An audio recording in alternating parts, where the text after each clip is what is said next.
Welcome to Waiting on the Trade, a comics book club for people who can't keep up with monthly comics. I'm Matt Ledger. I'm Patrick Fitzgerald Fleck. And I'm Callum Smith. This month we're talking about Superman and the Authority, which may be writer Grant Morrison's final word on both the Man of Steel and DC Comics as a whole. The book features art by Mikel Janín, Travel Foreman, Evan Cagle, Fico Asio, and a whole bunch of other talented folks.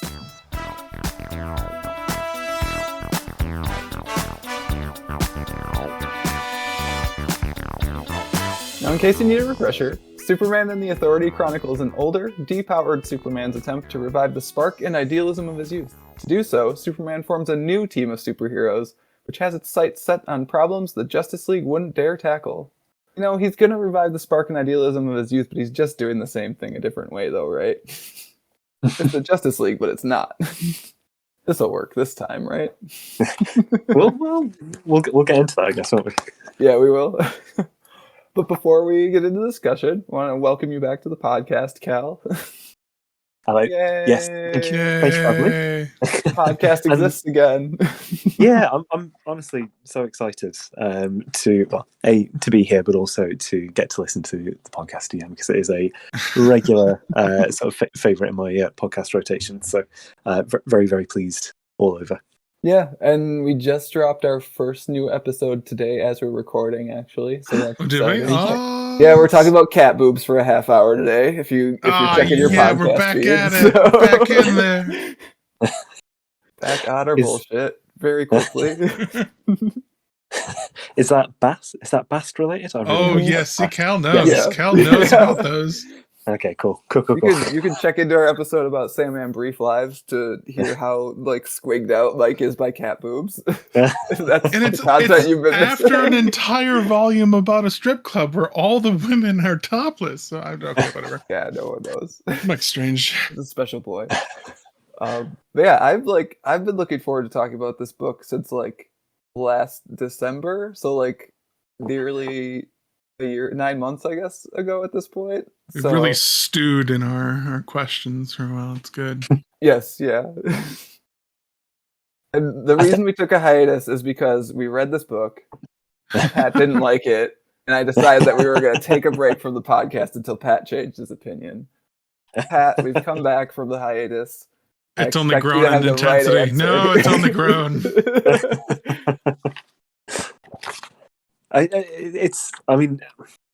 think it's interesting.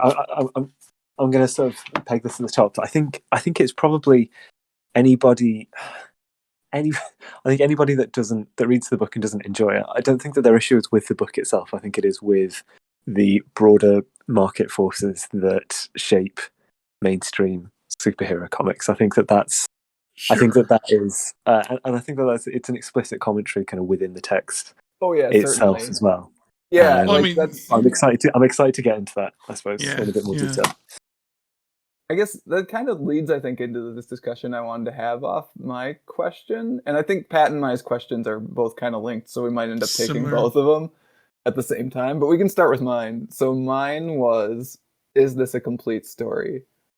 And I'm interested to hear your guys' answers first, because I feel like my answer is weird and also very, very ranty. Again, if you've been missing the podcast content, we're going to be back on our bullshit very quickly. I have a log rant that I developed while walking. Do you power rank anything in that?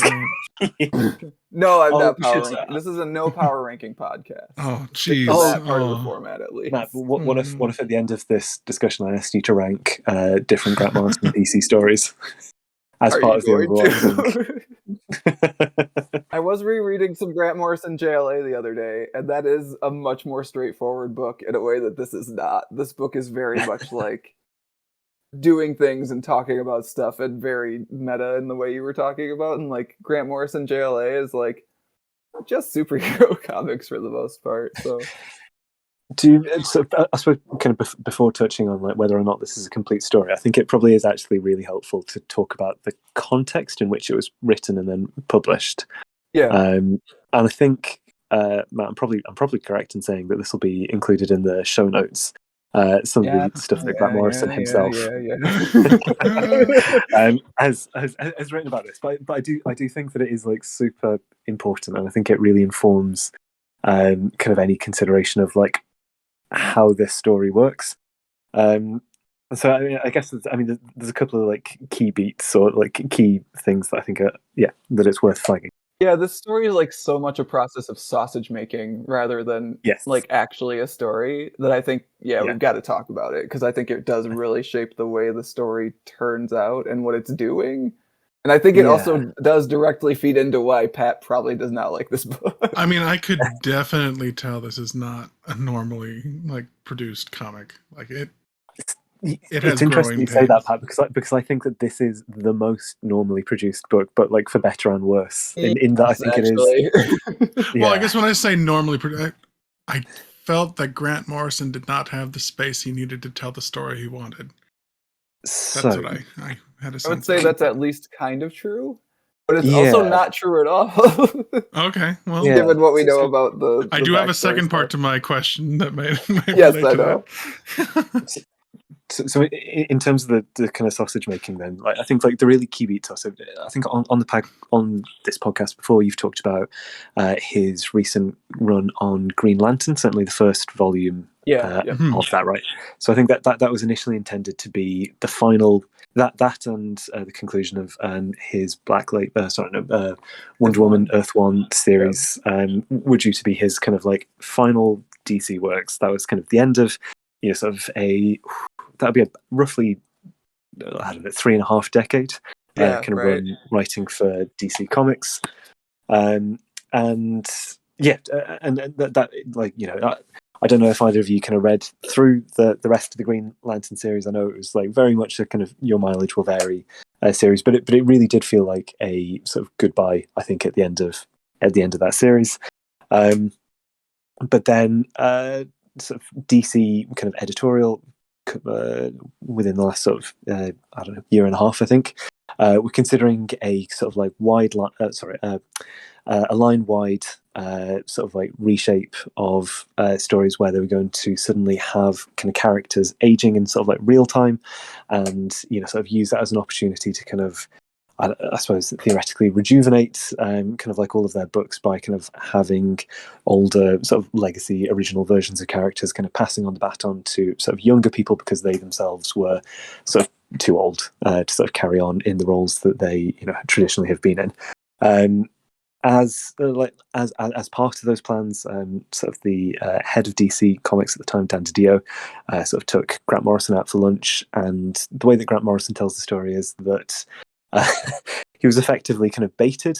Yeah, it's such a good story, and like honestly, from what I know about Dan DiDio, it seems like something he would do. I mean, again, never actually met him, but like the different interviews and stuff he's given, and like seeing him at conventions and stuff, like it seems exactly like something Dan DiDio would do, where he'd be like, "Oh, you wrote like one of the most like wholesome, like pure takes on Superman, where like he's only here to help humanity, and that's all he wants to do." Hey, what if you tried to write him as an authoritarian dick?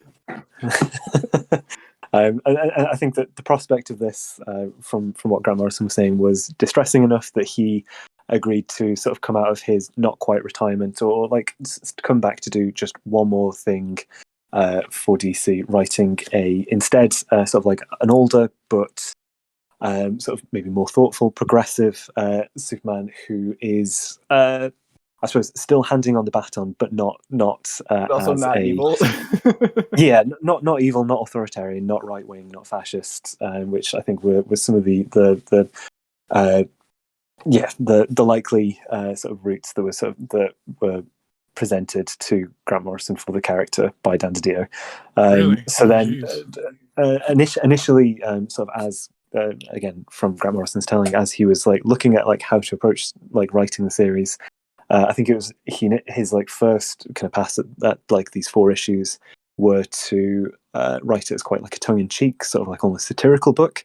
So just basically not a particularly earnest story, I think was the kind of initial pass. And his telling is that like it wasn't until he saw Mikel Janín's sort of like art that he realized that. Yeah, he saw Mikel Janín's like hunky Grey Temple Superman, and he was like, "Oh wait, that could work though. That could be a real thing, and I don't have to make fun of it." Yeah, exactly. And then it was a case of kind of reworking something into 4 issues that would act as a kind of thoughtful handing on of the baton, basically, before Grant Morrison actually, really, genuinely, finally, probably sort of finishes. Let's be real, probably DC not. It does have that slight sort of like Miyazaki, Hayao Miyazaki. Oh yeah, I'm right, retired this time. Yeah. So also, Pat, that's not actually all of it. There's actually more.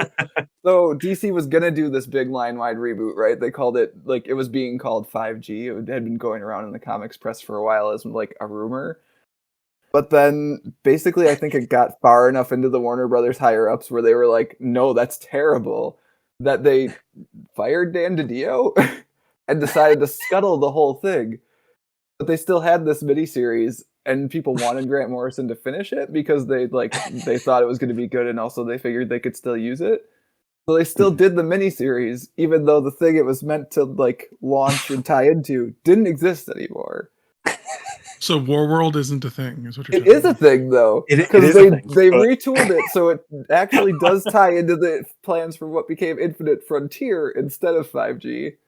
This is why you don't like this comic, Pat. Do I hate the comic book industry? Is that just the thing that I mean, you don't hate the comic book industry. You might dislike the mainstream monthly superhero comic book genre. And I think, to be fair, I think that this book has a similar level of disdain for that. I think it does, we might get onto it later, but I think that the kind of sign off between Superman and Brainiac sort of towards the end of this. Oh my god, that's my favorite scene in the entire story. It's phenomenal, isn't it? But it does. I think the strong sense of having outgrown something that is just interested in repeating the same cycles in a not particularly imaginative way feels like, I mean, barely even a metaphor for presumably how Grant Morrison may feel about sort of working with DC or big superhero corporate comics. And so here's my answer to, is this a complete story? I'm going to take off the rant because we just dovetailed for a while anyways. My answer is no, it's not a complete story, but it was never meant to be. Yeah. Like, straight up, it has a to be continued, obviously. But like, it's also got what they're like, what Grant Morrison called like a Marvel post-credits scene too, of like talking about Light Ray, which I don't think has actually been followed up on at all since this. Like, it was never meant to be a complete story. It's like a dark side thing, right? That Light Ray is. It should theoretically be, but again, who knows? But like, it's a thing that's pretending to move the Superman story into a third act, while knowing that it can never do that. Written by a writer who's been stuck in that second act for the last 33 years or whatever we decided. So no, it's not a complete story. It's not really meant to be. It's just supposed to be like one last Grant Morrison idea bomb and commentary on the superhero cycles, and then a mic drop and a walk off the stage. I think one of the things that's really interesting to me about like the timing of this book as well, in terms of like when it first came out, is we are I think across sort of DC and Marvel in particular, there is currently a sort of a real crop of sort of younger artists and writers who have very, very, very clearly come up reading Grant Morrison work.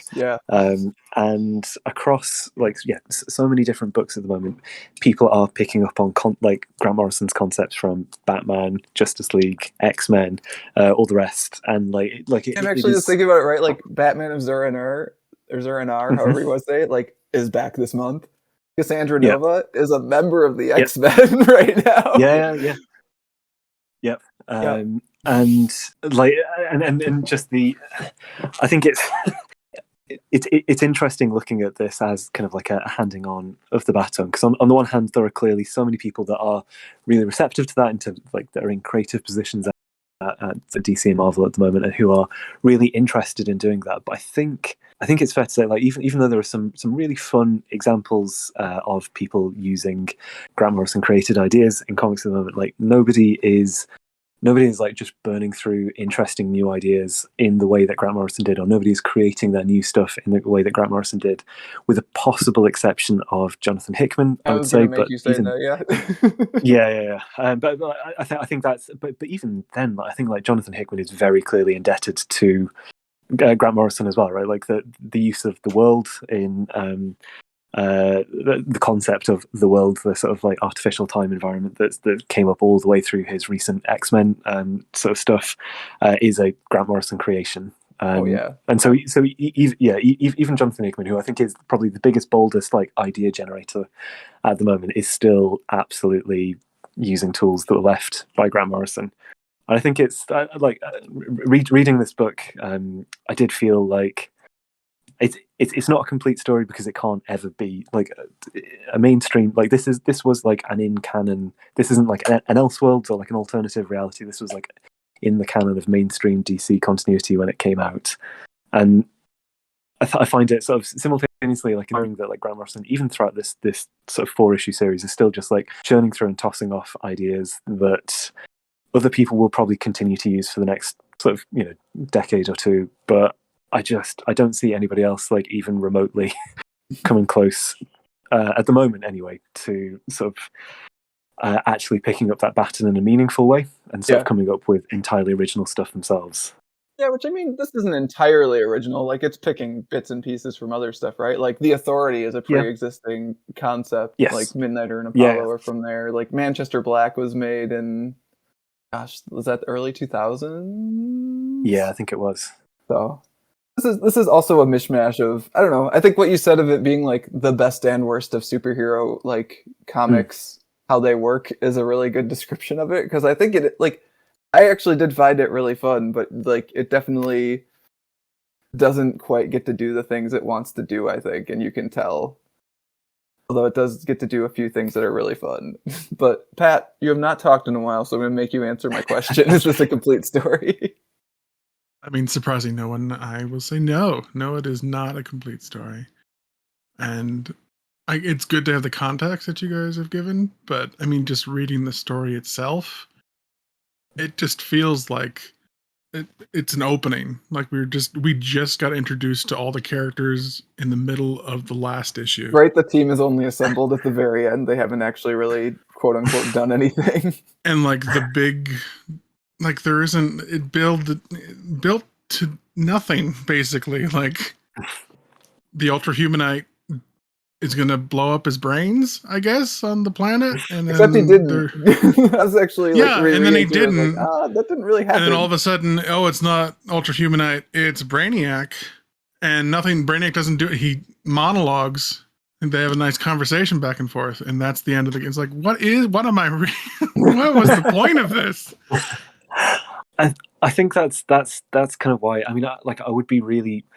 I think I'm really happy that the version of the story that we have is, I think, like it has a lot of like really earnest kind of beliefs in it, or like expressions of ideas and all the rest. And I think it has sort of quite a romantic heart in the sort of non like romantic as in like a sentiment towards superhero stuff in general. But I think you really can still see maybe the DNA of a slightly more mean-spirited kind of satirical version of this, like still in a lot of the ideas. And I think some of the stuff with like the how sort of pointless or not pointless but inconsequential a lot of the sort of big beats, particularly with Ultra Humanite and Brainiac, I think that is absolutely intentional, and like that, which has no bearing at all on like how satisfying or kind of engaging sort of it might be for people. But I think it is at the very least, I think it's wholly intended that their plans, their sort of schemes are just like sort of don't matter. Yeah, and that they're kind of beneath the interest of Superman ultimately. And I think, again, without wanting to sort of put words in somebody else's mouth, it feels like it's also a signaling of this is beneath the attention of Grant Morrison at that point as well. Just kind of over it. Yeah. I'm just. So what is Superman like? What is his lofty goals now that weren't his lofty goals before? Like, I was confused why all of a sudden he's like, oh, we were just so naive in the JLA. We wanted to do good, but by doing good, we weren't doing good. And now we'll do true good by not worrying about Earth, but yeah, that's where it falls apart a little bit, honestly, for me. Is like, I'm just like, why is it? What? What are you talking about? And their first mission is to go off world, not actually impact Earth at all. Yeah, I'm just like, So okay. I think there's a couple of things there. I think in terms of the sort of I don't know, the regret or the sort of the desire to kind of change direction from I suppose what this version of Superman had been doing for the decades sort of previously. I think that does work in the sense that I think it's within the text, and I think it just works as an idea in general that there was maybe a sense of complacency or just like stasis about it was just about gathering together all of the most sort of like obviously virtuous and powerful people, and then just sort of hoping that would be enough. I think that's a rich idea. I think that there's a lot of like interesting things to think about with that. The kind of the sort of the complacency that can come with just sort of feeling as though you're a good person and you're powerful, and that's enough maybe to like then have other people following your example. And like I actually sort of like the commentary on how it's sort of talking about how the superhero stories have changed since their inception too. Yes. Like Superman used to be like a very socially progressive, like took real world actions, like beat up people beating their wives sort of guy, and now like he just gets into fistfights with Brainiac, and so for him to recognize that in text is actually really cool. But I agree with Pat that like by the end of it, he's basically just doing the same thing. I don't, he starts off saying we need to do something different. I'm getting a team together, and then I read a comic book where it feels just like a JLA comic book. Like I don't understand. So I think the key differences maybe are so one of them is I think within it's about the type of people that are being recruited, right? Like it's not like these are sort of dysfunctional sort of like people that are sort of on the fringes of the sort of super society, people that like I think part of it is about sort of Superman being able to prove a point that people can learn to be better themselves, and that it is about actually sort of developing the sort of the hearts and minds of people, as opposed to just finding things where you can punch sort of problems into submission. I think that's why the choice of Manchester Black as like sort of the sort of secondary protagonist of the book is effective, because he is just a repellent little shit. Really sucks, right? And so like he's just the fucking worst. Like a slight change in him is, that, for me, that works really well. In terms of like at the end they're going off to sort of War World to presumably to sort of try and affect large scale social change to a whole planet. I think that's where it kind of, to me, it speaks to the limitations of comics as a medium, because it definitely is, right? I think that this is something that Grant Morrison talks about in some of the writing that they've done on this series. So two key points, I suppose. One of them is they were sort of recognizing that you can't really do a story where Superman and allies fix all problems on Earth and that's it. Like there's no sort of problems that we recognize from our everyday lives able to be present in sort of DC Comics anymore, because systemic change has actually happened. And so like part of it was like recognizing that there are commercial pressures that prevent that from being the case. I think the other thing was this was something that where Grant Morrison was talking to Philip Kennedy Johnson, who was writing sort of the main Superman book at the time as well, and they had a story that they were trying to build up to with Superman going to War World to liberate that, I think, from Mongol. Yeah. And so again, it is just the slightly grim, again, just everything being this treadmill where nothing ever changes, nothing ever moves on. And like, it was just tying into, okay, well, what's the next book that somebody writing Superman wants to write? Okay, cool. I'm going to just... it's kind of bowing to the pressures of all of the baggage we were talking about at the top of like, at the start, this was supposed to be something that was feeding into a mainline DC universe that was really, really changed. And now it's just like, oh, Superman's leaving the planet. And that's like the change. So it can only be on another fictional planet. Right? Yeah, like he's got to go somewhere else if they're going to do something planetary scale, right? Yeah. But to be fair, like for as much as this book shifted around and DC's overall plans shifted around, like they did a decent job of tying these two books together. Because like, this Superman looks like he does in here, and main comic Superman still looked like main comic Superman, and eventually things start to actually match up in a way that the story makes sense, which is really well done for as sort of disparate as it seemed like the things were at the start. So I think Superman and Manchester Black coming into contact with each other, and Superman's like idealism, even his like slightly jaded idealism in this, able to like tweak that cynic's heart in Manchester Black, also feels a little bit meta to me, of like Grant Morrison was going to write this book in this like really weird sort of farcical way, and then ran up into like hunky dad Superman. It was like, well, shit, that's good though. Dang it, he got me again, that Superman. He's still good. Well, there's, there's again, not just to keep sort of quoting things that Grant Morrison has written about this, but like he's spoken quite eloquently, I think, about if you're given the chance to write Superman or sort of any of these big characters, like it is sort of, there's kind of a responsibility to treat that, to not take it sort of seriously necessarily, but to sort of be thoughtful in like how you use those characters, and not just to sort of like bow to a sort of cheap cynicism that doesn't really advance anybody's understanding of anything at all. Yeah, or do stunts for stunts' sake, right?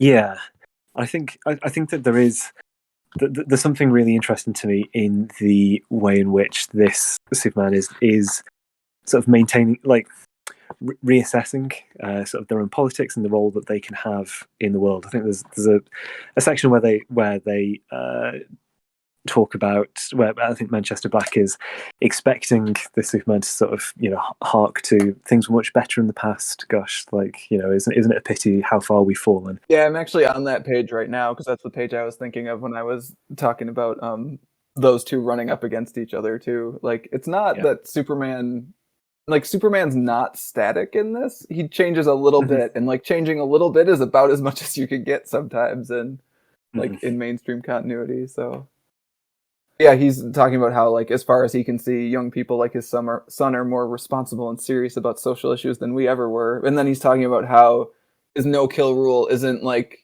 I'm an old fuddy-duddy and I don't want to kill people. He's like, you're better than that. And also, people can't change if they're dead. Yeah. It's a great way of explaining that's an interesting idea. Yeah. But at the same time, it does, like it. Pat, I think that the kind of bits that you're running up to, I think that they're absolutely there and real. But I don't know. I think that they are symptoms of how does it work when you are writing a product at the end of the day.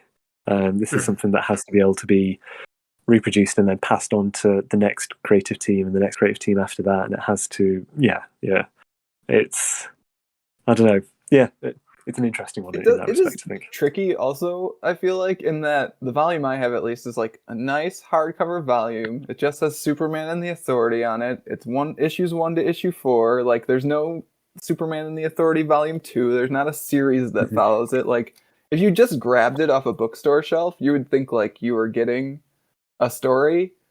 I've been bamboozled. But no, you've been bamboozled. I'm jumping straight from All-Star Superman to this. That's actually really interesting to think about, I feel like, of like this. One of the questions I was thinking about, but I think we might get into it later, is like, how is this Superman in conversation with Grant Morrison's other versions of Superman too? But I think we'll probably get into that when we get into Cal's question. In terms of like whether or not this is a complete story, I mean, I think that probably also maybe ties into Pat's question, but like, I think. I suppose just like the last thing I want to say on whether or not this is a complete story. I think this does. I think it does function as a, like, you can identify a beginning, middle, and end of this story. In terms of just like basic characteristics, like things, the situation, the characters are different at the end of these 4 issues, and that is the case. But I think I think it is an intentional. I don't know. Yeah, just sort of commentary on how. It's not really possible within this format to tell a story that has a finite ending. To have an ending, right? Sure. Yeah. Well, I mean, it feels like a prologue, but that's because it was designed. I mean, it kind of is at this point, yeah. Yeah. I will say though, before I let us get off this, the real ending of the story is when Superman just pieces out on Brainiac and says, "I don't have time for this." So it's good. it's really good, isn't it? And like it did after kind of reading these sort of 4 issues. There was a period where I thought I was probably done just reading superhero comics, because that final conversation with Brainiac felt like such a not a damning. I don't think there's like a viciousness in it, but it felt like such an indictment of reading variations on the same story again and again and again and again, that it took me a little while to sort of see another superhero comic after this that I felt like I could really engage with or like emotionally invest in. And even now, that's like, it's a very limited band. I'm effectively just reading Kieran Gillen X-Men stuff at the moment, because I'm just enjoying his voice kind of within that at the moment. But I think, yeah, this, I don't know, it did something in my brain, that final conversation where I was like, oh yeah, maybe I can also peace out. I mean, there's a reason my indie shelf is growing faster than my other shelves at this point. It's because like I've got 2 almost full bookshelves of superhero comics, and like you got to work pretty hard to get to something I haven't seen at this point. So I do really appreciate still when stuff gets there, and I think my bar is probably lower than yours, Cal, because it's always been lower than yours on that sort of stuff. But yeah, I kind of agree. Like I just really love that moment. And I don't think it's an indictment so much as like we could also be doing so much more. That Dan Didio 5G timeline where characters are actually allowed to like age and change. Yeah. It sounds terrible, honestly, from what I've read of it. Like it sounds like some of the ideas in it were just not great. But the actual concept of basically turning the DC universe into more of like a manga thing where it starts at one point, goes to another point, there's a linear progression, and it's allowed to do that. I kind of dig that, though, so I don't know. That would have been interesting, but we do not live in that world. We live in the world where Superman and the Authority are going to go practice on Warworld before they're allowed to enact real change on Earth. And spoilers, they probably won't be allowed to enact real change on Earth anyways. I think my problem is I read it on a surface level, and I didn't dive deeper, partly because I didn't want you to. Shouldn't have to. Also, like that's not a failing on your part, right? Like if you pick a book off the shelf, like, and you don't enjoy it, like you shouldn't be required to do homework to enjoy the book, which I think is a common criticism of Grant Morrison stuff in a way. And I feel like I'm also not entirely required. Yeah, I'm not entirely qualified to address it because I've done a lot of I just do a lot of the homework, like without prompting. So I don't know. I mean, that may be true, but this is my least favorite Grant Morrison comic that I've read. Beating out the Green Lantern Volume 1. I was going to say, I also wasn't a big fan of that one either, but yeah, I would think the Green Lantern one had more cohesiveness for me because I know and understand the Lantern Corps much more than I do Superman, who is maybe my least favorite DC hero. How dare you? I don't know. But yeah, go ahead. Sorry. Oh, I was just going to say, like, Pat, does that kind of segue quite neatly then into? Yeah, I was going to jump into your question. Yeah. So my question is, I guess I had 2 parts to my question. We'll see if we get to the second one, which I'm sort of getting to. But no, my question was whether or not you guys think comic books should create a kind of accessibility rating that they could, I don't know, put on the front cover of. I don't know if you could do single issues because it would be hard to like rate if an issue itself is accessible or if the entire like run or a trade. Yeah, like this story is, you need to know to get a decent idea of what's going on. You need to have this much knowledge of Superman or related comic books to get the amount of satisfaction we think you should get out of this. So I don't think there's any good way to do it, but there are there are things that have been tried, I guess. But yeah, I just think- like I a think- color there's- code or there's- something. There's a couple of things I think, because like it is. I think it's really subjective, and I think Yes. this is maybe less and less of a common experience. But I think probably for our generation, if you started to read comics in single issues, you almost certainly just picked up your first introduction to an ongoing series was just picking up a random issue, not necessarily about sort of jumping in via trades, because they were still, that was still sort of, I don't know, coming in as a strong part of the the comic book market, I think, sort of 20 years ago. But the first, I'd already read some Grant Morrison comics in trades at this point, but the first single issue of a Batman comic that I ever read was Batman 666, which is like such a bizarre point to join in on that story, where it's all about like a future version of Damian Wayne sort of like having like an almost incomprehensible kind of adventure in Gotham's future. Yeah, in future Gotham, where the devil is real. Yes, yeah. Oh. And I mean, it's a phenomenal issue just by in and of itself. But I think like there was something really appealing to me at the time. Maybe just because of where I was in my life, I had a lot of free time to think about comics and to think about characters and stories and all the rest. And there was something quite appealing about reading something and being like, I really don't. I think I'm probably getting about 25% of this, but I would like to find out more. And then like that.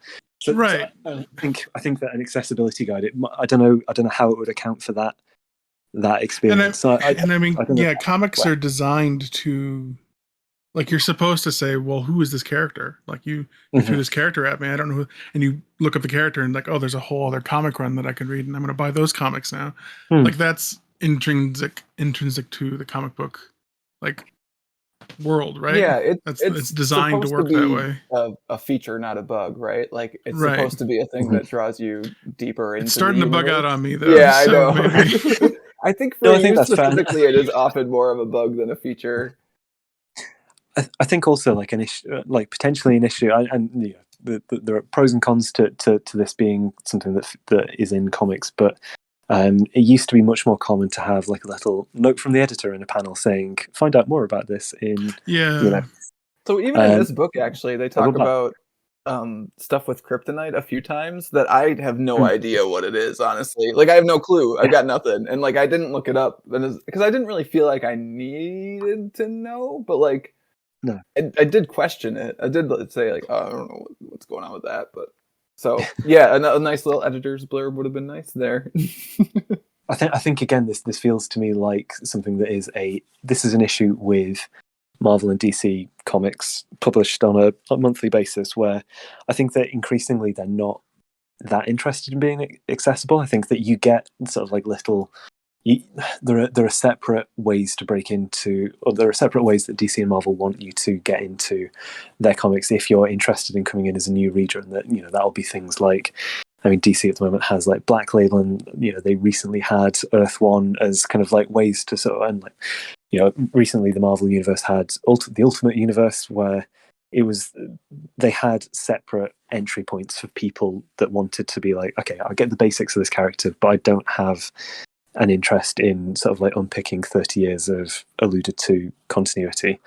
Yeah, but the joke there is that by the time you get 24 volumes through Ultimate Spider-Man, you still can't. It's still inaccessible. Oh yeah, 100%. But like, I think that's. It seems to be less and less the case that there's even those kind of concessions of like alternate jumping on points for people, and I think it is. I think it is a huge issue. I think it's a problem for superhero comics. It might just be that I'm, like Matt was saying, been tainted by the independent comic book scene, and I'm used to just having a story that can be like very long, but it's enclosed. It doesn't need to leave open ends to hand off to another creator to do whatever they're going to do with it. Which maybe I'm going to say something creative. Maybe we should just stop doing that. Maybe the mainstream should just like, we're just going to tell awesome stories about the characters you love. Doesn't need to there's need to be continuity. All right, these characters Black at this book point. next time. This is what Pat's telling me. DC actually does really well with that, and Marvel does not. DC does a really good job of saying, like, hey, here's a cool story. It's by creators you like. It's a one-off. Like, here it is. And they'll do those alongside their, like, normal monthly books. Marvel doesn't really do that. Marvel just publishes the books, unless I'm forgetting something. Yeah. You sometimes get strange little pockets where it feels like things can just operate on their own rules, right? Like I know that you talked about Squirrel Girl before on the podcast. Like, that feels like it exists in its own. I mean, like it is officially mainstream Earth 616 Marvel, but it feels as though it is such a singular voice and creative team on that book that it feels like an entirely coherent, complete, sort of story that you get within that thing. But like it's so rare to find examples like that. Yeah, that one's like so rare actually that they did actually kind of do the one-off graphic novel thing for it. Like they gave them Squirrel Girl beats up the Marvel Universe as like a single unit of story. Like, that's how rare that is for Marvel. That's literally the only example I can think of. Yeah. I mean, you get a few other things as well, like Vision, I think, is probably a good example. Hawkeye by Matt Fraction. Sorry, Vision by Tom King. And, oh God, who does the art on that? Gabriel Walta for most of it, I think. Yeah. And then, Hawkeye with Matt Fraction and David Aja. But, like, again, it feels so odd whenever it happens. Yeah. And I think it's also probably telling as well that it tends to happen with properties that are seen as being less, I'm doing finger quotes right now, less valuable as well, where people are allowed to just do something a little bit risky or sort of a bit more unconventional. I think that's one of the things that I find interesting about this book is that I think that they are I think that Grant Morrison is pushing things as far as they can within, whilst also like being really explicit in acknowledging the limitations of there are the medium commercial rules that the ship must be steered within. Yeah.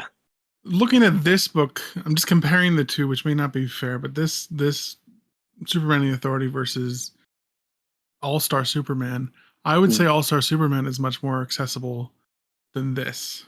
Yeah, would 100% agree. Yeah, absolutely. Although even that's like an interesting one. I can remember my friend Kato that I used to live with in Australia. I can remember really excitedly lending her All-Star Superman, assuming that it would be like an absolute slam dunk. And I can remember being like baffled, but like understanding it very quickly when she, having read it, she was like, "Yeah, I thought it was okay, but like I don't know any of these characters or concepts, and this was very, very confusing for me to read." Yeah, so I wouldn't give Also Superman like the highest accessibility rating. It wouldn't get green. Okay. It would get like orange. But I definitely think Authority would get a lower accessibility rating than All-Star Superman. No, I think that's fair. Does is there a link between? Do you want a story to be more accessible? I suppose it might sound like a question, but is that linked to enjoyment for you? I mean, at times, I guess it depends on if I'm interested in the source material. Like, I'm sort of being. I love the new X-Men run that Grant Morrison did. It's like probably one of my favorite comic book series. And that's just nonsense all the way through. That's just X-Men doing X-Men stuff to like 100 degrees. So like, I loved that and I didn't love this. And it might just be that I don't like Superman to the extent that I like the X-Men. So when the X-Men did zany things and all of a sudden there's like a mutant that's going to blow up the sun or whatever in that series, like, oh, I'm here for that. And then this one, when like the Phantom Zone's going to explode, all of a sudden I'm like, what the fuck? I don't care. Why is this here? Yeah, so fair. It might just be that I like X-Men more than Superman. So I also think that X-Men series is a little bit more, and this is going to be weird, but like it's a little bit more like understandably mainstream, which is a weird take for that X-Men series where they all wear black leather, right? But like, yeah, it's got most of the characters in it are like your faves. Like it's Wolverine, it's Cyclops, it's Jean, it's Beast, it's the Professor. Like Storm shows up. That could be too. So like when like interactions between them, I understand where it's coming from. And Manchester Black and 2 new characters we created for this story. Like, so I mean that could be part of it also. For sure. Yeah, I think I never know with Grant Morrison because I don't know enough about comic books to know if is this a Grant Morrison original or is he pulling someone from the 70s that I've never heard of. Sure. It's usually at least a little of both. Yeah. Honestly. Keeps you on your toes. Like, even the new characters in this are not new characters. Like, one of them is a Flash from a parallel Earth who's wearing the wrong costume, and one of them's take on a Jack Kirby character. Yeah, the OMAC. I really like the OMAC in this, but it is even then. Like, I mean, like, I don't think anybody even refers to them as OMAC. Yeah, it's Mac throughout the entire thing, it's right? Mac. I think. Yeah. He's called OMAC, or they're called OMAC once. I think. Okay. Oh, By Manchester okay. Black, I think. Right, that makes sense. But yeah, I mean, at the risk of kind of like doubling the length of this podcast, whatever. It really reminds me of sort of the like. It made me think so much about all of the stuff that I really, really enjoyed about House of X and Powers of X, the recent sort of Jonathan Hickman sort of relaunch of X-Men, which was, I mean, I really like X-Men comics, but I think mainly I've only really, really read Grant Morrison's new X-Men run on that, and then like a few other kind of like series around it, but like from the last couple of decades as well. But like that's like the main thing that I'd read, and like so going through House of X and Powers of X, like lots of it is sort of like stands by itself as just like throwing out new interesting ideas, great, but loads of it as well is like, okay, well here's this character Exodus. Do you know about Exodus? I had absolutely no idea who that was. Even like Moira, I had like a really sort of tangential. Moira McTaggart had like a really loose. You're gonna watch the cartoon. You got to know. Come on. I think, as somebody that lives in Scotland at the moment, I think like I'm almost definite that, based on what I know about the accents in that show, I think you shouldn't go near it. Yeah, probably. with Moira McTaggart, I'm absolutely sure. You should go read the original like Chris Claremont stories where Moira shows up, and you'll love it. I'm sure, Callum. You'll be really happy about it. It stirred something similar in me where, like, I mean, I was so just engaged with the story and enjoying the ideas as much that, like, yeah, whenever there were things where I was like, okay, I've got absolutely no idea if I should know, sort of like what Exodus's sort of whole deal is. This particular, or like Nimrod, the like, you know, one of the big antagonists in the House of X, Powers of X thing. Yes. You know, I sort of vaguely recognised them, but I didn't like. I couldn't like. I'd never read a story before with Nimrod. You know, I don't think. I think maybe there is just something about like different. If you're buying into like the core premise, like it builds up a tolerance for the less accessible stuff. Like it feels like there's maybe like a balancing act that will be an individual thing within each kind of reader potentially. That's true and fair, because I did the same thing when I read House of X, Powers of X. But I'm trying to think, are those characters? No, because there's nonsense in House of X. I was going to say so much nonsense. I was going to say, do those characters, like, are they introduced and explained enough in the course of the story that you don't need necessarily to know? I think from our secret discussion about House of X and Powers of X with Kat, I will tell you they were not for at least one reader. That's fair. Again, that's fair. It speaks to how like it's a very individual thing based on like what your tolerance for bullshit is and your like level of background knowledge on the specific. Oh God, what a word! Property. How much do you know about this corporate IP? Your brand awareness, yeah. At the moment, like, I mean, for the last few years, I think I've been sort of switching more and more into reading sort of manga, just like really, really enjoying exploring like the enormous kind of like breadth and variety of like different manga series that there are out there. And at the moment, kind of the sort of the project that I've set myself is to catch up on every issue of One Piece before the series sort of theoretically concludes in the next, I think, like the next year or so. And so I'm about, I think I've just passed like the 400 issue mark within that. About 1,000 or something like that. That's done over the last sort of like two and a bit months, I think. And like I'm having the time of my life reading it. I think it's so much fun. But I was thinking the other day about like for a series like that, I was trying to work out whether or not it's continued kind of success and commercial viability relied on people like me sort of seeing enough of it in the ether and being like, okay, I'm gonna have to start at issue 1 and then jump in, because like the further into it gets, I'm like, this is great, but I've absolutely no idea like how anybody that picked up an issue of Shonen Jump would sort of like lock in with what was going on. And that's that's a series that has the benefit of a consistent creative team behind it over its sort of 25 years. Yeah, and publication. linear progression through one book, as opposed to the Superman the Authority miniseries, which then goes into Action Comics, which then goes into like the Superman War World special or whatever. I think is what it's going to actually conclude in. So, anyways, and so I guess I like just thinking about that. That the importance of the role of accessibility. I mean, like it does feel like maybe there are just certain stories that are kind of off limits, like within like you can't. You either have to make a trade-off between sort of telling a story that progresses, that has a sense of progression in like a wider kind of context in the the comics line that it's in, or making something that's accessible. And I don't. Yeah, I just I was reflecting on the fact that like the odds are just so wildly stacked against Grant Morrison or whoever else to try and sort of create anything like that is like that plays with ideas or toys that have been kind of put down, but also doesn't require Wikipedia to be on hand to just sort of decipher, okay, who's this, why are they there, blah blah blah. Sure, it's hard. I think part of my other issues with the Authority is it's just the breakneck pace of it. The fact that it could just be, I was telling you guys, I was hoping I could go back and reread some of the new X-Men or All-Star Superman, but then I remembered they're all in boxes and I don't know where they are right now, so I didn't get to read that. I did read Klaus. I read the first volumes of those. Nice. Which I enjoyed. Yeah. It's good, isn't it?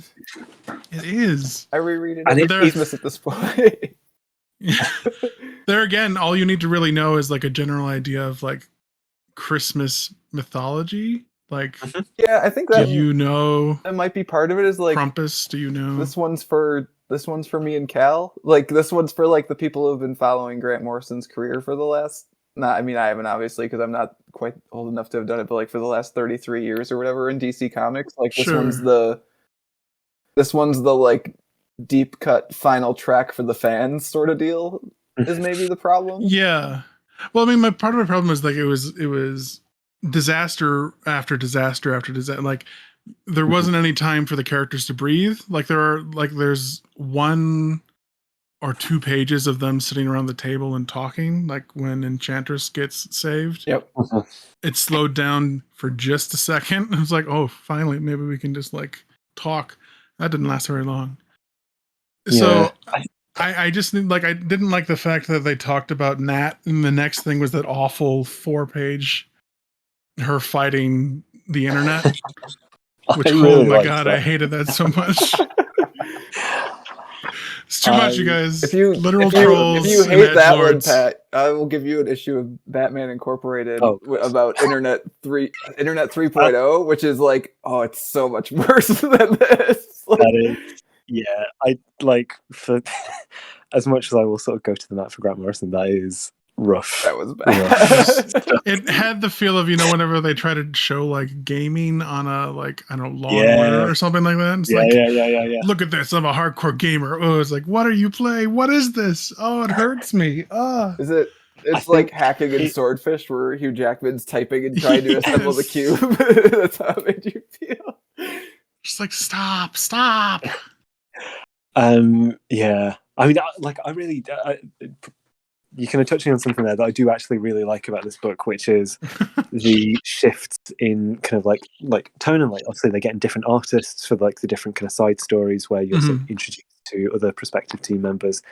And I really enjoyed, like I had such a good time with each of those, because it felt like the thing that I'm always just, maybe I'm too impressed by, or too easily impressed by this, but it felt like the type of thing where Grant Morrison was dipping into like 4 pages or so of a story each time, being like, yeah, sure, I could do a silly, light-hearted sci-fi comic about fighting literal manifestations of terrible behavior on the internet, or the stuff with when you meet Apollo and Midnighter, where it's like, yeah, sure, I could absolutely out Warren Ellis in terms of a cynical, hyper-violent techno thriller thing, or the stuff with Enchantress and June Moon. Yeah, sure, I could do a creepy, weird horror, sort of here's story. This weird horror comic inside your Superman story. Yeah, I really, for me, I really respond to that. But also, like, I know for a fact that I am too easily impressed by people just sort of suggesting that they of course they could do something if they really wanted to. I mean, it's like Manchester Black in this, actually, isn't it, when he's saying I could lift this up with my brain if I wanted to.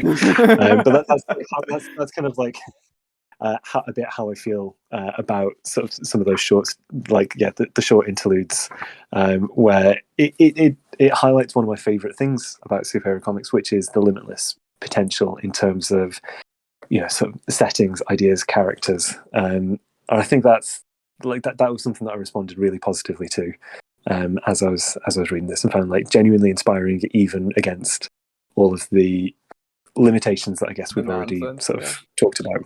Yeah. I don't know, Pat. If you can't laugh at literal like robot manifestations of the internet saying funny no one remembers COVID 1 through 18, I don't know what I can do for you.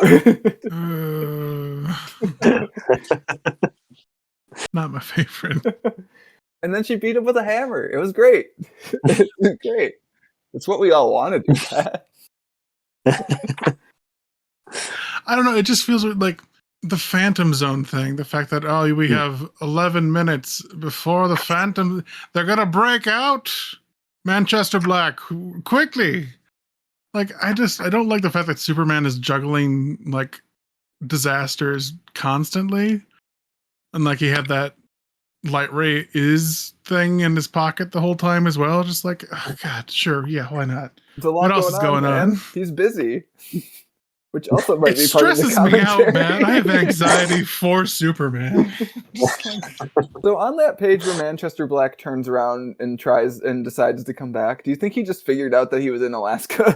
He was like, I have no way to get home. He's not actually a hero. He's just like, I need Superman's my ride.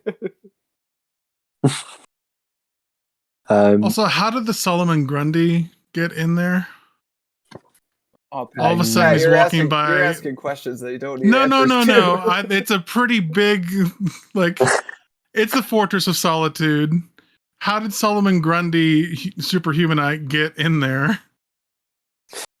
I think if I got this wrong, I might have misremembered this, but I think do they not specify at one point that? I don't know. I think they hacked the JLA teleporters, but then Superman has already done an end run around them by like having the authorities' teleportation system that he's using anyways. So I think he let them in, essentially, Pat. Yeah, that's right, because it turned out that he was tricking Superhumanite so that he could contact Brainiac, because Brainiac... Yeah. He's so far ahead of you, Pat. You don't need to be worried for him. He's got it all figured out. Like, it's the same Grant Morrison bullshit, but I think it's too compact for me. It's hitting too quick. It certainly could have been a 6-issue miniseries instead of a 4-issue miniseries, but that's kind of the way that Grant Morrison rolls, man. I think, and like again, like everybody's mileage on this is gonna vary, but it reminded me of one of the things that probably. I think it probably is my favorite. Is it my favorite? Well, I don't know. Maybe we'll get onto this in a bit. But his one of his other sort of like closing chapters on his work at DC was the Multiversity series from. Which I'm in the middle of reading right now. Oh, nice. Okay, cool. Well, I think that series has this really breathless pace. And I just really respond to where like every issue it's a distinct, unique crisis. The world is ending in a different way in every single issue. And like the fact that it's different worlds, am I weird? But that makes it feel a little bit more better to me. No, I get it's not the same world going through. You're at least like jumping from place, like you're going from place to place. And like, I'm just thinking of a normal person in this world, and like I would not like. How do you live? How does life exist on a planet that is being assaulted with so many? But at least in Multiversity, it's like one planet goes through its like death throes, and then another planet. It's not the same one, dealing with zombies and ancient gods. I get what you're saying. Yeah, no, I mean, I think that's entirely fair. But yeah, I don't know. I do think I'm just sort of in the bag for Grant Morrison stuff at this Sure. point, and will, sort of. I'm just like happy to be there a lot of the time, which isn't great from like a critical perspective, but it does mean that I often have a lovely time reading his stuff. You have a good time reading books, I know. Yeah. I mean, strange things. I would have said that I was as well, and then I guess. And then you read this. Green Lantern, and then this have sort of made me question. It's like, okay, maybe not all of Grant Morrison. The only way you can find out, Pat, is by reading literally all of it and then totaling it up and having a percentage. It can't be that much, right? Let's go. It's only 50+ years of work. How much can there be? But yeah, I mean, it does. I mean, like there is so much sort of like just quintessential Grant Morrison stuff in this that I enjoy, and I think one of the things that like I don't want to go, I suppose, uncommented, and maybe this I'll probably tie this into the accessibility point as well. I think that this is a genuinely funny book as well. Like I think there is like a lightness of tone to it that I really, really appreciate, and I think that something that I think my favourite Grant Morrison stuff is where it feels earnest but not serious. And there are so many sort of gags in this that I think I will keep coming back to and finding incredibly funny. Some of these play on my own personal prejudices. Like, I think it's incredibly funny that there is that the villain is using Bitcoin and NFTs to sort of pay other people. As somebody that thinks that they are they'll be worth millions when we take over the world. But wait, you haven't. Like genuinely delighted by stuff like that, and I think it's I don't know, it's the bit that cracks me up every time is the end of issue 1, and I still just don't get it, but it just makes me laugh every time to watch Manchester Black just keel over after drinking mineral water and throw up on the world. I'm like, what? That is the point actually where I was like, what the hell is this comic trying to do? It's something like he can't process alcohol. No, he needs alcohol. He thought Superman was giving him like a glass of wine or something, but it wasn't. It was just water, and he needs it. I don't know, man. It's really funny. I don't really entirely get it, I don't think. But yeah, I don't know. Yeah, genuinely, like the humor across the whole sort of series really works for me, I think. I did like Eclipso telling what's her name, Light Ray, that she deserved to die because she didn't know who he was. Yeah, there's something nicely just sort of pathetic about the villains in this as well, which I think works with the idea that Superman himself is moving on to bigger and better things than these guys. But yeah, even the Ultra Human just kind of comes off as that person you dumped that just never got over you, right? Yeah, dude, you haven't even been in these comics for like 60 years. No one's got time for you anymore. There's a white supremacist getting his head kicked off. Yeah, like there's so much to love, Pat. I hear you, but at the same time, that's fair. So that maybe does work as like a kind of like a nice bridging point as well, I guess. Like in terms of like the tone of this book. Into the sort of discussion question which I had, which is like it's really interesting to me that the kind of dominant form of Superman or Superman adjacent figures in the popular cultural landscape at the moment is I suppose like the authoritarian, fascistic, hyper-violent versions of Superman that Dan DiDio was threatening Grant Morrison with before this book was written. And like, well, I suppose just kind of as the first part, like I'm interested to like hear both your thoughts on like why that is so ubiquitous at the moment. With, I mean, obviously Invincible, the comic series, had been out for quite a long time, but like finding real success as like an animated show at the moment. The Boys, again, hugely.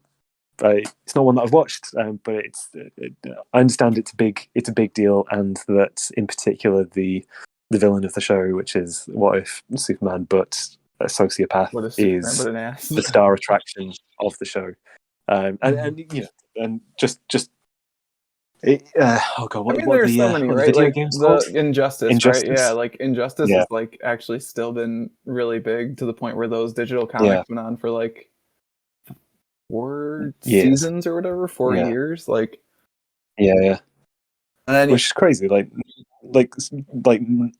normal Batman runs, or like just like normal big sort of superhero comics don't. yeah, run that can't long. even get like a that. year's worth of comics at this point, but the Injustice digital comic gets to go for 4 years and still be like incredibly popular and a thing that I see panels from on the internet all the time. And so yeah, I mean, what are your thoughts on like why that version of Superman is the kind of, I don't know, so resonant at the moment? I mean, it sort of resonates with my pessimism that I'm feeling about the world. I mean, today. yeah, right. It's like everyone's kind of incredibly cynical at the moment, I think. Yeah, like, I mean, it's the whole thing about power corrupts, absolute power corrupts absolutely. Like, the idealized version of who Superman is makes for good comics, but you would always think that in real life, could someone be that selfless with that much power? And is it fair to say it's more realistic to have these quote unquote evil Supermen? It is fair to say that, but I think it's then also missing the point of what a comic book is supposed to be. I guess not all comic books, but like, I don't know, like The Boys especially. I wrote a whole thing about like The Boys and why I just can't. I can't watch season 2. I couldn't do it because like it's so anathema to me of like what the whole concept is supposed to be about that I can't deal with it. I can't wrap my head around it. Of like, it's Superman, but he's evil. It's like, but no, the whole point of Superman is that he's the best one. Like, I mean, like there's a. Like I've genuinely zero interest in defending The Boys. It was a series that like I read and like I'm just never going to go back to, and I don't think it has sort of much substance to it. But like just as a point of clarification, I do think that the Superman in that, it's not about necessarily Superman but evil. I think it's more about what about Superman as a explicit embodiment of the military-industrial complex. This is true. Yeah. Yes, I shorthanded. So I think, and the show is all about corporations and the power that they have. But I think, I mean, like I think, Pat, I think your like reading of why it's resonant is, I think that's probably correct. But I think I've also got like an issue with how interesting that is, like as a thought experiment, because I think ultimately, like, he's not. Superheroes don't exist. Yeah, right. Sure, like, but it's a stand-in. Like, I think Ultraman, is it Ultraman in Invisible? Omni-Man? Yeah, I don't remember. Yeah. Like, they're stand-ins for like the powers that we have no control of in our own life. Like the government going to shit and the environment crumbling, the corporations not stepping up. They're stand-ins for all that bullshit. And it's sort of cathartic to see the good guys in those stories fighting these juggernauts, these unstoppable evils. It's like, it's us. It's we're trying our best to get those corporations to just stop poisoning our planet, please. So it's a different type of story, and I think it serves a different purpose. Yeah, but I think it's also dangerous though too to keep telling people that, like, yes, if people had these powers, they would become completely self-interested and use them for their own personal gain, and also like not be any sort of like nice person. Like that's the danger of these stories to me, is like, and the danger especially of, at least with the Omni-Men, the Homelanders, the like all the analogs of, like, there's so many of these at this point. Like, at least with the analogs, it's just analogs. Like, that's actually kind of interesting to me, of like, okay, here's this archetype who's been established for what, 80 years at this point. Let's shift it a little bit to talk about like what would happen if this happened in the real world. Sure, that's fine. for someone to do that with like actual mainstream monthly comics Superman, like even Injustice Superman, I'm like, okay, it's a parallel Earth. Like we've seen this 80 times and we don't really need to see it again, but it's fine. It's interesting and people find it entertaining. If you do it in the mainstream monthly Superman books for like any sustained period of time, I think you really screwed it up. So that's why I'm very like, I'm glad Grant Morrison rose to identity as Bait and like wrote this Superman who knows he's wrong, like looks at the world and is like, we could have done more, but hasn't entirely figured out what that more is yet, to the point where they're going to go do a practice run on War World, right? Like, he knows something's missing and they failed somehow because like they could have made a utopia and they didn't, but like also, is it their right to just make a utopia? No. I think you kind of touched on one of the things that like that really bothers me about the Superman but evil archetype that's sort of like running wild at the moment, is because I think it is ultimately, to me, it feels like just a colossal failure of imagination on the part of the creative teams behind it. Because I think it doesn't tell us anything about our world to say like, okay, well, yeah, what if people with what if a power powerful man use their power to be dicks? Wow. Yeah, that's good. I've lived in the world at all. I've got that idea in my head. That's fine. Like it doesn't. I'm not going to learn more about it by seeing Superman punching somebody's heart out. And like what I've been speaking to my partner Ruth about this recently, that like something that I find myself just like craving so much at the moment in sort of fantasy, sci-fi, kind of superhero fiction, whatever. Just sort of, I suppose, like general fiction that explores other possibilities. Is that it seems like so few people are interested in actually doing the legwork to imagine what a different and ideally better world could be. Like it is so. I'm so sick at this point of like seeing story set in a post-apocalypse where everybody's horrible to each other, or seeing fantasy set in like a horrible version of like feudal Europe, where everyone is horrible to each other, and like there's so. I just feel really starved for the like people sort of like really taking a stand and saying like, okay, cool, what is a better option? Like what are things that would lead to actual improvements for everybody? And I think this book does not do that. I want to make it very clear. But I think it is interested in the potential of that, and I think to me it feels like the inability of superhero comics to be the right place to explore that idea is, I think, ultimately why this Superman is telling Brainiac to get lost or grow up at the end of it. And it feels like it is like this story is like the unrealized potential of something that I'm so much more interested in than a nasty authoritarian Superman again. I don't know if either of you have read Planetary by Warren Ellis and John Cassaday. There are loads of reasons why people may not want to read that today, not least which is sort of Warren Ellis is firmly on record as being a creep at this point, and that is more than enough reason not to sort of pick up a copy if you haven't read it. But unfortunately, I think it is actually one of the best explorations of sort of people within a sort of like what we would recognize as a standard kind of superhero universe, sort of deciding that they've had enough of being trapped in this like grim repeating cycle of, I don't know, failures of imagination. And like, I think about the climax of that book all the time, where the analogues, I suppose, to the Fantastic Four are defeated, but like the reward for that is that the world gets to progress. Everything gets to move on. The like sort of like imagination and wonder is kind of like let back in, and like progress is sort of suddenly a possibility again. And I don't know. Sorry, this is.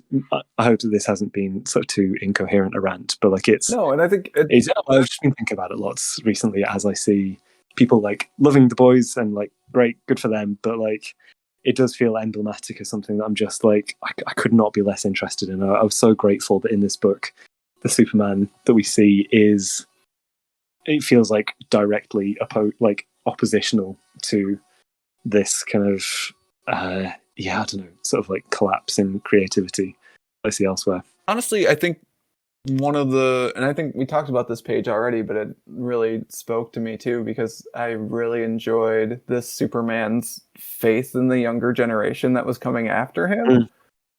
Because that's a thing that I think is also, I don't know, again, it feels in short supply to me, of like people believing that the generation after them can improve upon what they did, as opposed to just like things will continue to fall apart instead. Like that was really cool and aspirational to me. And I think it also speaks to, there's no, like, this Superman doesn't want to just like try to assert his will on the world because he thinks that what he does wouldn't be as good as like what his son and his son's generation might do. So anyways, I think that kind of speaks to it also. Where in like the authoritarian thing, part of the mindset is that I have this power and I am correct, and my like the way I'm going to do things is the best way to do things, right? Like in addition to just being power mad. So that was kind of nice of seeing this Superman like reconsidering his own approach, but also not writing off anyone else's ability to do things or even critique the way he's doing things. Like he does invite Manchester Black onto the team, right? Like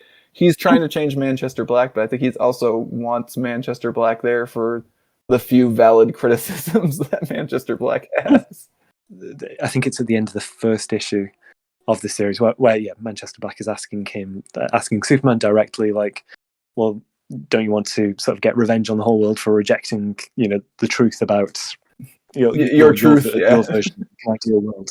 And Superman's answer is like, he looks like genuinely confused, where he's just saying like, oh, why would I do that? Yeah, and I really like that. And I think, if I want to sort of continue to indulge like my thoughts on like is like the potential of this book being a big baton handing from Grant Morrison to anybody else that's going to be writing superhero comics, it sort of feels a bit like that as well, where like, I'm as much as I love Grant Morrison and their comics, and I love the ideas that they put out and that people are still picking up and using and examining them. I'm so excited for the idea of it still being possible in superhero comics for there to be a whole new perspective and a whole new voice emerging, it being maybe not actually a good thing if Grant Morrison continues to be a big presence in the superhero field, because they will stymie that, to an extent, or like prevent other people from growing themselves. And I don't know, like I'm so excited, or like I really want there to be new, interesting, exciting ideas in superhero comics and in the DC universe, and for there to be completely new voices and approaches. And like I really hope it happens. I don't know that it will.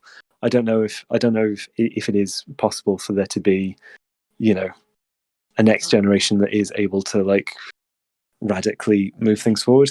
But I think this book makes a good case for why that's important, both sort of within the text of the book, but also in the kind of meta sense as well. Would you be excited to know that this Superman becomes a shirtless Superman fighting in a gladiator pit on an alien world? I was thinking about whether or not I would read the Superman War World stuff in preparation for this episode, and I read some reviews of it and then decided not to. Interesting. It did not sound that good. Have you read it, Matt? Yeah, so I guess before we get into it, do you guys want to do... I didn't actually ask us to come with recommendations of if you like this, you might like this, or if you hate this, you might like this. In Pat's case, I guess. But I do have... I guess very briefly, at least, I will say, just by like happenstance, 2 days ago, I was at the library and they had what I think was actually the second volume of Philip Kennedy Johnson's current Action Comics run. So I grabbed it. And like it's not this, but it's good. Like I enjoyed it. Like it's Superman dealing with a bunch of like political stuff on Earth between Atlantis and the US, which is actually handled kind of adeptly.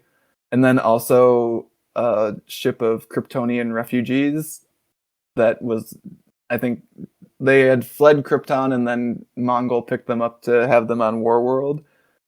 They arrive on Earth and basically Superman's like, I can't let that stand. And the Justice League's like, well, we're too busy on Earth, and also like that's an entire world. And he's like, screw this, and that's what essentially like where the Authority comes in in that story.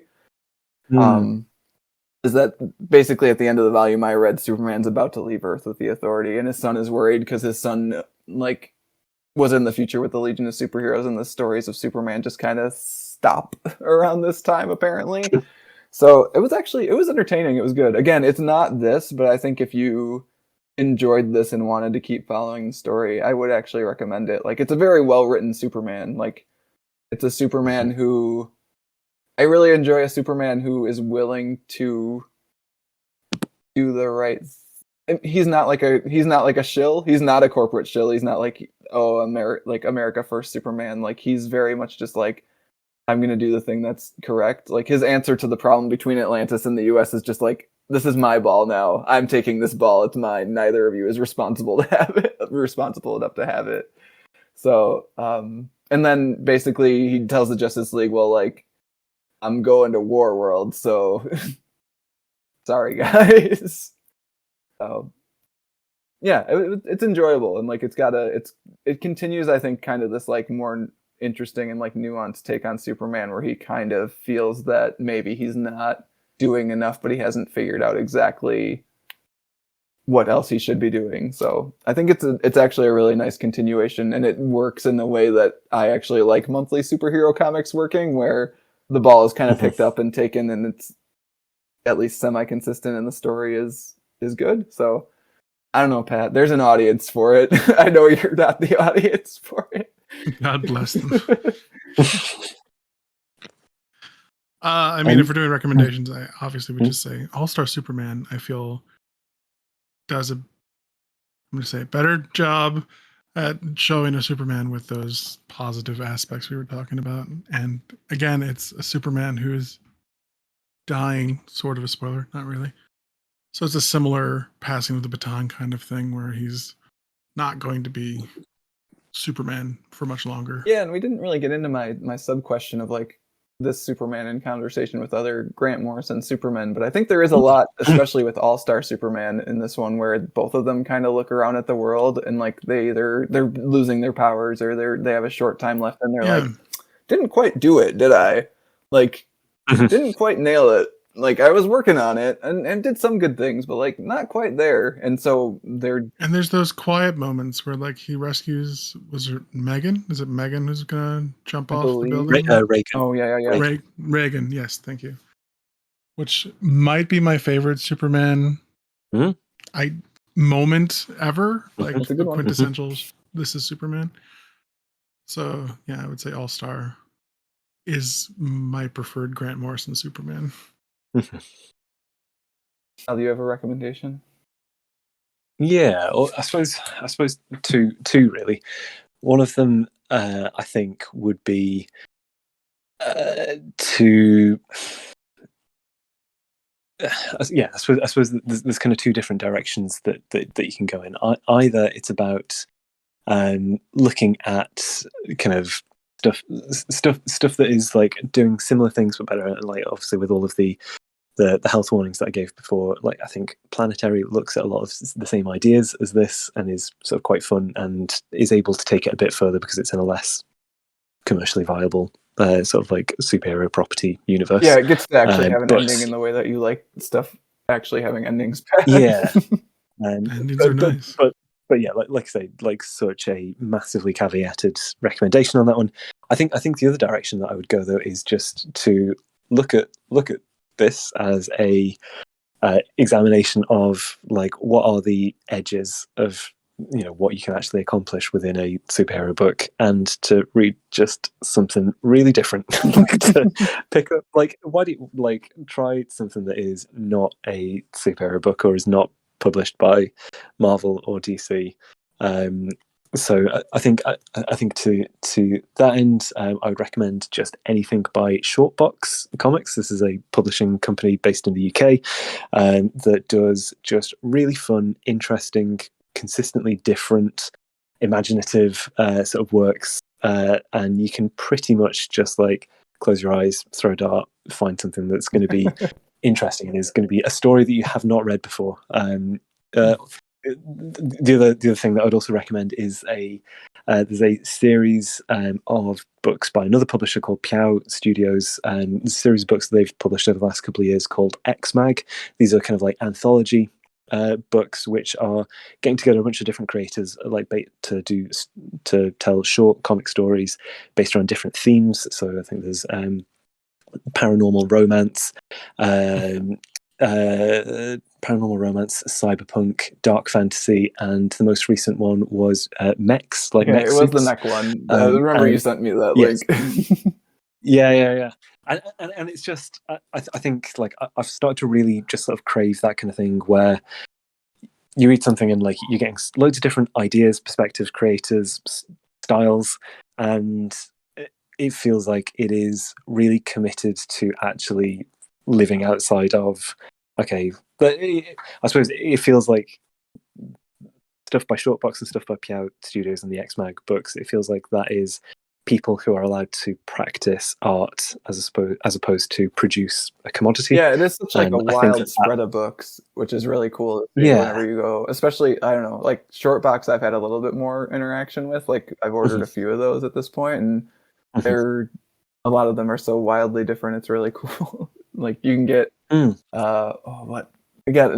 Emily Carroll. Emily Carroll. Yeah, and then also like Alyssa Tremaine, like these two roommates go to IKEA, but it's the labyrinth essentially. Like so it's just like such wildly different stuff. It's cool.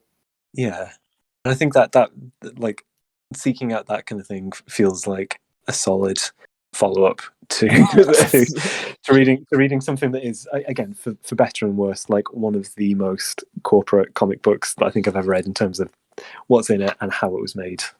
So I think that would probably be actually my main recommendation. Forget that I mentioned Planetary. Okay, I'll just link people to Shortbox. Go read something. Yeah. What about you, Matt? I mean, I think I'll stick with my corporate comics recommendation. I'll just say, if you enjoyed this, follow Superman into Action Comics number 1039, as it says in the back of 1036. Sorry. It is really funny, isn't it, that they use the original numbering? It is, right? Like you can't like the volume that it would be in. Like, come on, guys! Like, we could have a whole half-hour discussion about DC's collected editions department, honestly, and how utterly shit it is, but we won't do that. Instead, I think I'm going to thank you guys for this month's discussion of Superman and the Authority. As always, if you want to get in touch with Pat or myself, you can email us at waitingonthetrade@gmail.com. You can also find more comics-related goodness at mattreadscomics.com.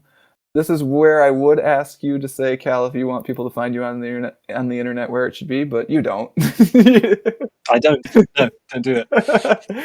Cal lives in a secret bunker somewhere, and he emerges to do these recordings with us, and we thank him for that. Yeah, no, thank you so much for having me on as well.